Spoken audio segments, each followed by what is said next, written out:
আনিতা ভাবি আমার কানে আস্তে করে বলল, ভিতরে ঢুকাবে? আমি হ্যাঁ বলে উত্তর দিলাম। ভাবি বলল, খুব আস্তে ঢুকাবি, এখন আমার ছোট আর গভীরও কম, কখনো তোমার মোটা থেকে ফেটে না যায়। আরামে ঢুকাবি প্লিজ দেবরজি, তোমার ভাইয়া পাশেই ঘুমোচ্ছে। আমি বললাম, হ্যাঁ ভাবি, ঠিক আছে, ভাইয়া জাগবেন না আর তোমার ব্যথাও হবে না। আমি এখন ১৭ বছরের আর আমার ভাবির বয়স ২৪ বছর, কিন্তু সে দেখতে খুব সুন্দর। সে আমার সাথে একদম খোলামেলা থাকে। আমার নাম রাহুল আর আমি আমার গ্রামে ভাইয়া ভাবির সাথে থাকতাম। ভাবির নাম আনিতা ছিল। সে সব সময় হাসি খুশি থাকত, কিন্তু তার চোখে একটা অকথিত বিষাদ লুকিয়েছিল। ভাইয়া প্রায়ই কাজের সূত্রে বাইরে থাকতেন আর আমি বাড়িতে ভাবির সাহায্য করতাম। একদিন বৃষ্টি খুব জোরে হচ্ছিল। আমি ক্ষেত থেকে ফিরছিলাম যখন ভাবি আমাকে ডাকল, রাহুল, তাড়াতাড়ি ভিতরে চলে আয়, ভিজে যাবি। আমি তার ঘরে গেলাম, যেখানে সে চা বানাচ্ছিল। হঠাৎ বাতাসে দরজা বন্ধ হয়ে গেল আর খিল লাগল। আমরা দুজন ঘরে একা হয়ে গেলাম। আমি ঘাবড়ে গেলাম, কিন্তু ভাবি হেসে বলল, আরে ভয় পাস না, এই পুরনো দরজা, এখনই ঠিক করে দেব। সে আমার হাতে চায়ের কাপ দিল আর পাশে বসে গেল। তার চোখে কিছু বলার ছিল। রাহুল, সে আস্তে বলল, তুই জানিস তোমার ভাইয়ার আমার কোনো ফিকির নেই। আমি এখানে একা, কিন্তু তুই সবসময় আমার সাথে থাকে। তার কণ্ঠে ব্যথা ছিল আর চোখে ভেজা ভাব। আমি চুপ করে রইলাম।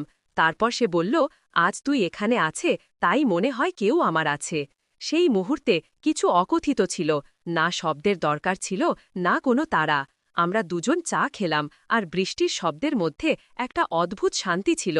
আমি দরজা ঠিক করলাম।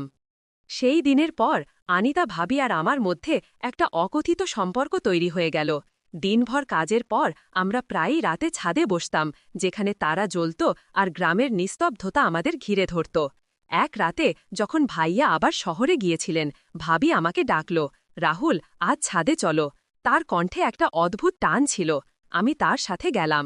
রাত গভীর ছিল, চাঁদের আলো চারদিকে ছড়িয়েছিল। ভাবি একটা পুরনো শাল পরেছিল আর তার চুল বাতাসে উঠছিল। আমরা চুপচাপ বসে রইলাম। তারপর ভাবি বলল, রাহুল, তোর কখনো কাউকে ভালো লেগেছে? আমি হতভম্ব হয়ে গেলাম। আমি বললাম, না ভাবি, শুধু বাড়ি আর তোমাদের ফিকির থাকে। সে হেসে আমার দিকে তাকিয়ে বলল, তুই খুব ভালো, হয়তো তাই তোর সাথে এত শান্তি পাই। সেই রাতে বাতাস ঠান্ডা ছিল আর ভাবি তার শালের এক কোণ আমার কাঁধে দিল। ঠান্ডা লাগবে তোকে, সে আস্তে বলল। সেই মুহূর্তে একটা গরম আহার ছিল, যা শাল থেকে নয়, তার কথা থেকে আসছিল। আমি তার চোখে তাকালাম আর সেখানে একটা চমক ছিল, যা আগে কখনো দেখিনি।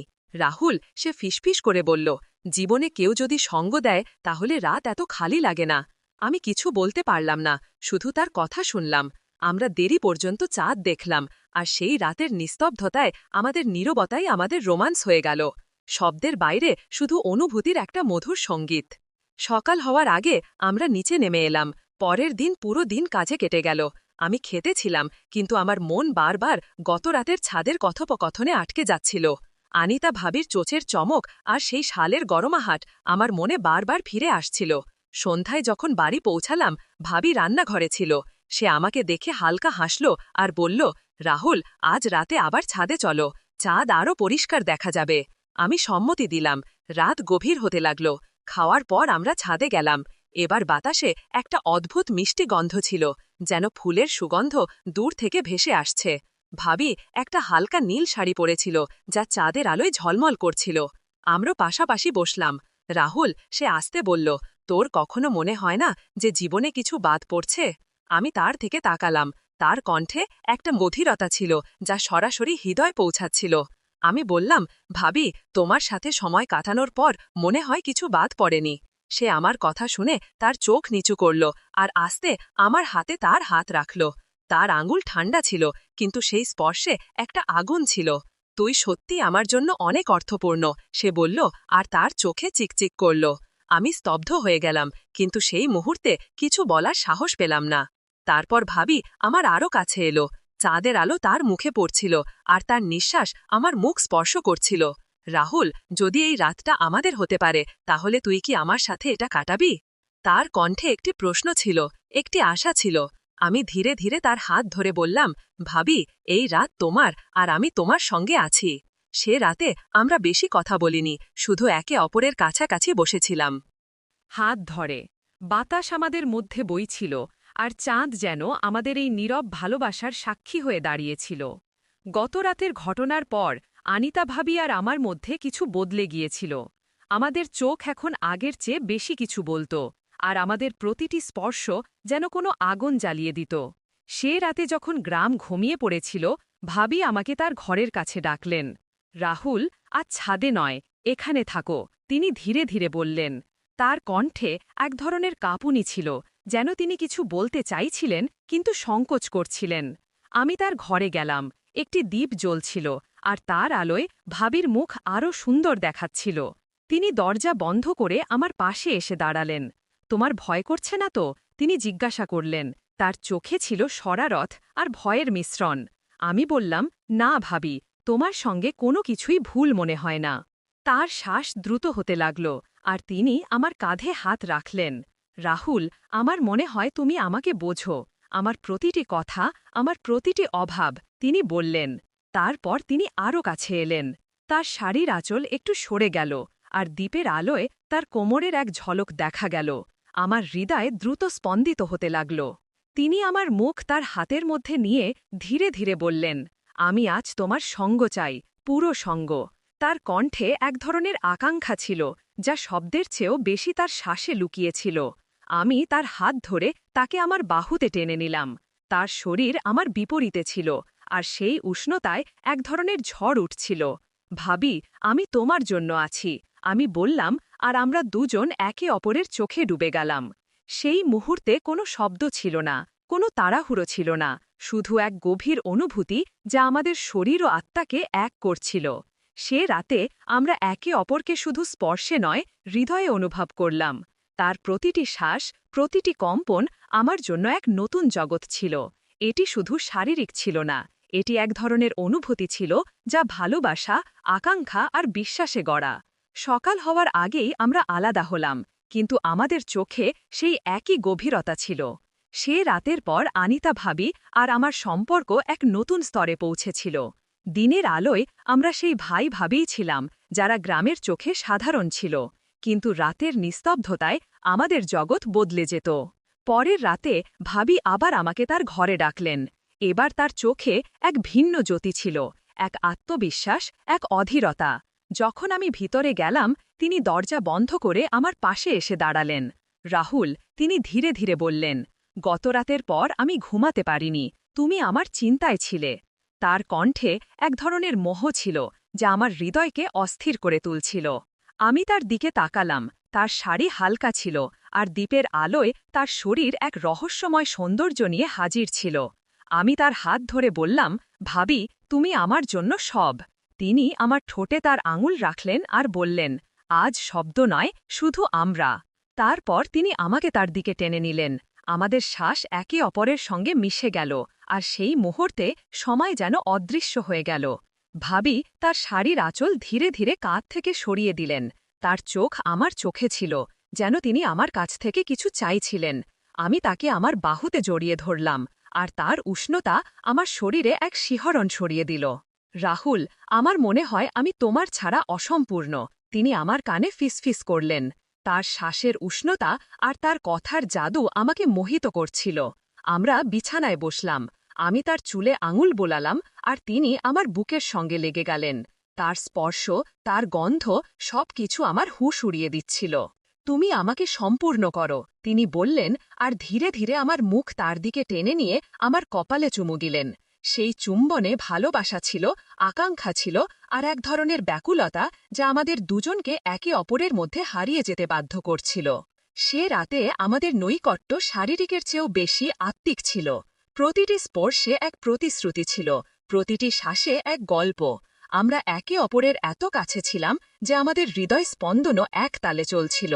এটি শুধু আবেগ ছিল না, এটি এক ধরনের মিলন ছিল যা আমাদের আত্মাকে যুক্ত করছিল।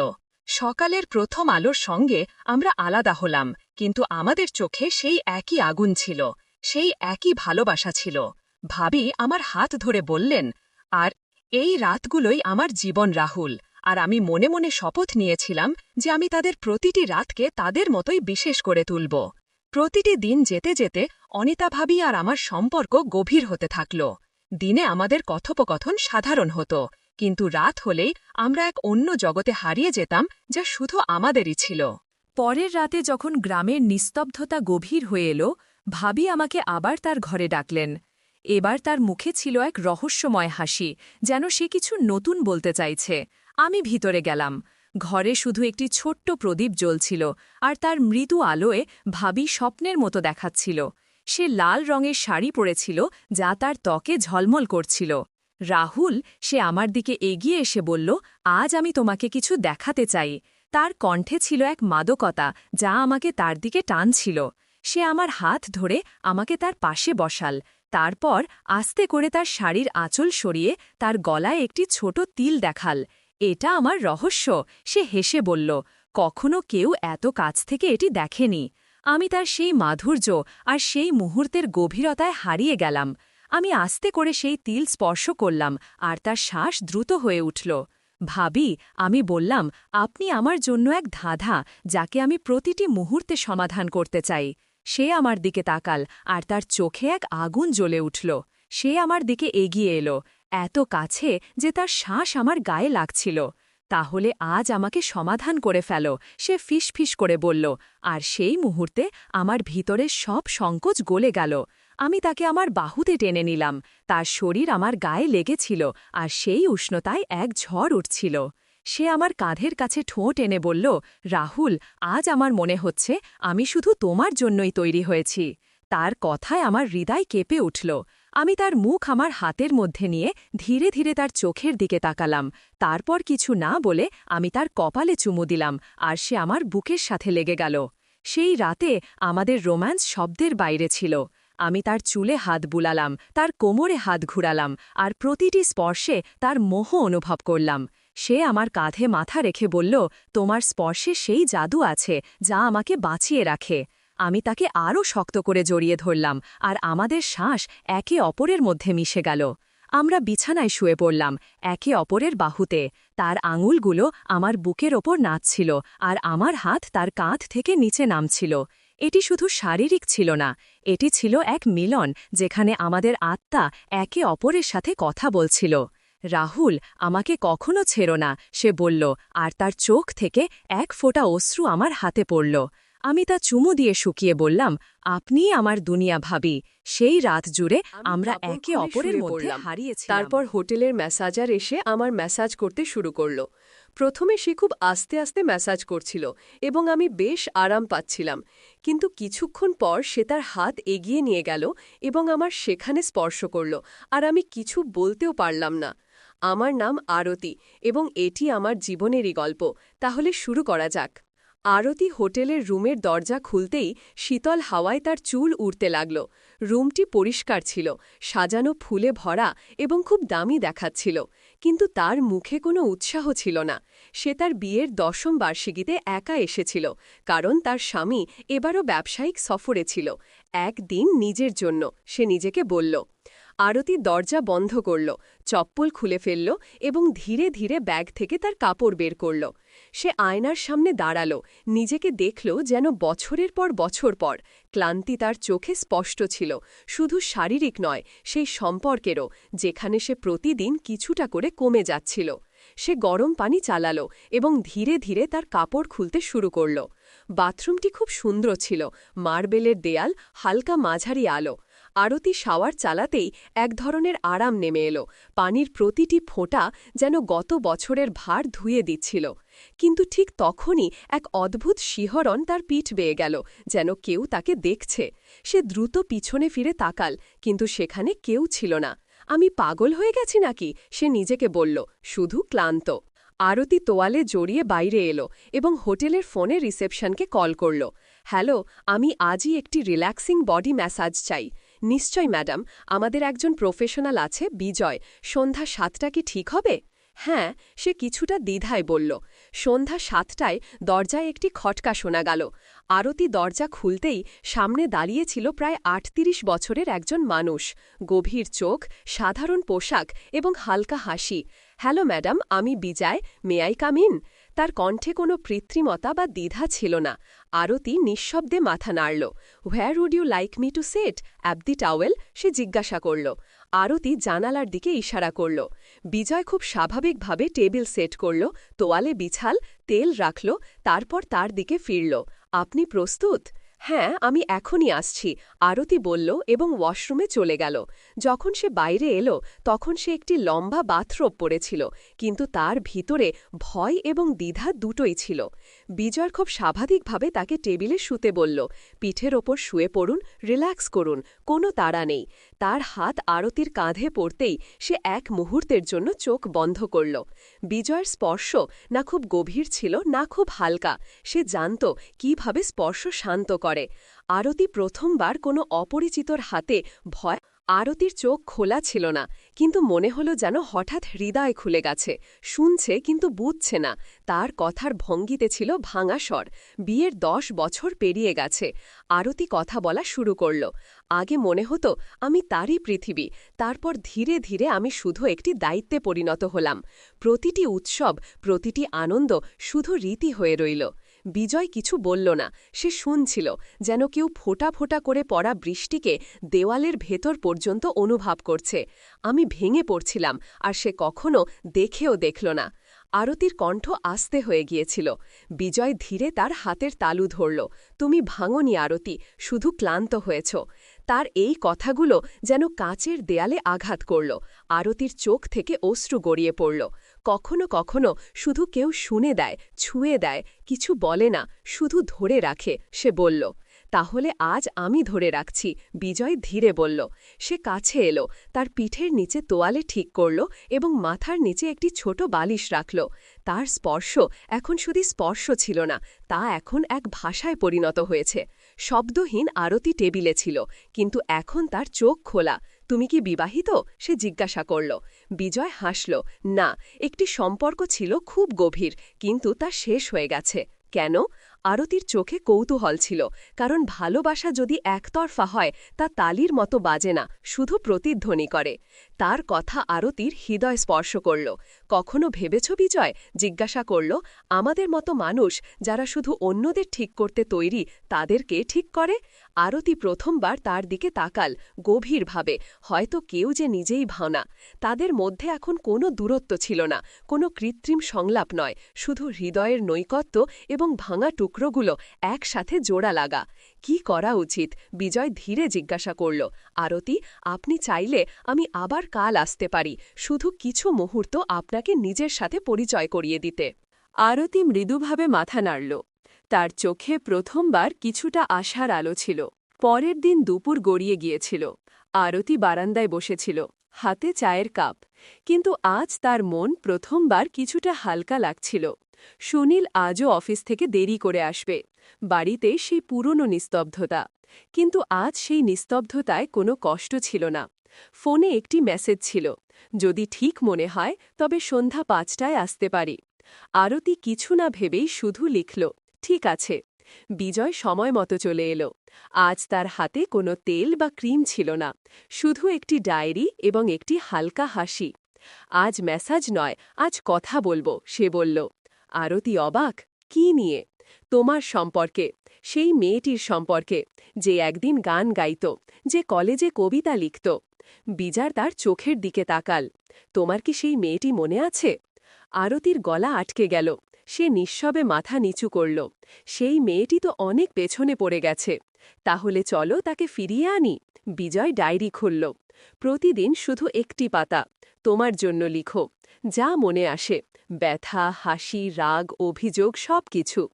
আরতি ধীরে ডায়েরি স্পর্শ করল। এত বছর পর কেউ আমাকে আমারই নাম মনে করিয়ে দিচ্ছে। কারণ তোমার নাম আরতি, এবং আরতি কখনো নিভে যায় না, শুধু ম্লান হয়। বিজয় বলল। আমি চাই না তুমি আবার আসো, প্রতিদিন। আরতি বলল। আমাকে এখন নিজের সাথে লড়াই করতে হবে যতটা পারি। বিজয় হাসল। ঠিক আছে, কিন্তু যদি কখনো হারার ভয় হয়, এই ডায়েরি খুলে নিও। সে চলে গেল। আরতি অনেকক্ষণ দরজার দিকে তাকিয়ে রইল। আজ প্রথমবার সেই দরজা বোঝা মনে হল না। সেই রাতে আরতি ডায়েরির প্রথম পাতা খুলল, লিখল, আমি আরতি, এবং আমি আবার বাঁচতে চাই। আরতি এবং বিজয় আর কখনো দেখা করেনি, কিন্তু এখন আরতি প্রতিদিন নিজের ভেতর তাকায় এবং প্রতিবার একটি নতুন শক্তি পায়। কখনো কখনো জীবনে একজন অপরিচিত আসে, যে কিছু করে না, শুধু তোমাকে তোমার সাথে পরিচয় করিয়ে দেয়। তো বন্ধুরা, গল্পটি এখানেই শেষ হলো। আশা করি এটি তোমাদের ভালো লেগেছে। যদি গল্পটি পছন্দ হয়ে থাকে তবে এই ভিডিওটি একটি লাইক এবং আমাদের চ্যানেল সাবস্ক্রাইব করো। ধন্যবাদ।